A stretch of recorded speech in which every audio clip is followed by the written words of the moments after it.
വസന്തോത്സവമാണ് ഓണം. ഐശ്വര്യത്തിൻ്റെയും സമൃദ്ധിയുടെയും ഉത്സവമായാണ് നാം മലയാളികൾ ഓണത്തെ കണക്കാക്കുന്നത്. എന്നാൽ എല്ലാ കാലത്തും ഓണം അങ്ങനെ ആയിരുന്നില്ല എന്ന് നമ്മളെ എടുത്തു കാണിക്കുന്ന പല പഴഞ്ചൊല്ലുകളും പഴംപാട്ടുകളും നാം കേട്ടിട്ടുണ്ട്. കാണം വിറ്റും ഓണമുണ്ണണം എന്നതും, ഓണം വന്നാലും ഉണ്ണി പിറന്നാലും കോരന് കുമ്പിളിൽ തന്നെ കഞ്ഞി എന്നതും നിറവിനിടയിലും തഴയപ്പെട്ടുപോയ ഒരു ജനതയുടെ കഷ്ടതകൾ എടുത്തുകാട്ടുന്നു.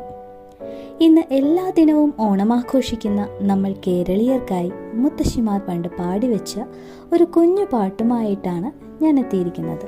ഒരു തരത്തിൽ പറഞ്ഞാൽ ഇതൊരു കൊച്ചു ആക്ഷൻ സോങ് ആണെന്ന് നമുക്ക് പറയാം. ഇന്ന് മുത്തശ്ശിമാരും മുത്തശ്ശി കഥകളും പാട്ടുകളും അന്യം നിന്നു പോകുന്ന ഈ കാലത്ത് നമുക്കതൊന്ന് കേട്ടു നോക്കിയാലോ.